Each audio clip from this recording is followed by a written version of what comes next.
Grupo sa mga kababayan nagpalanog sa ilang advokasya alang sa mga kabatanunan. Isip kabahin sa Golden Anniversary sa Zonta International, nagpahigayon sila og awareness campaign kalabot sa early marriage ug teenage pregnancy.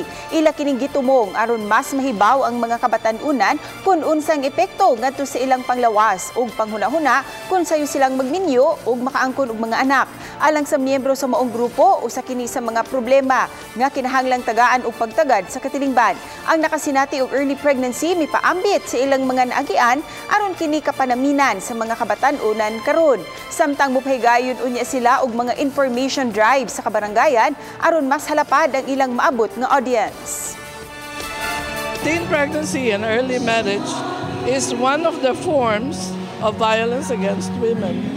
So, since it is really the biggest problem all over the world now, that is why the Zonta International has chosen this path to help the communities.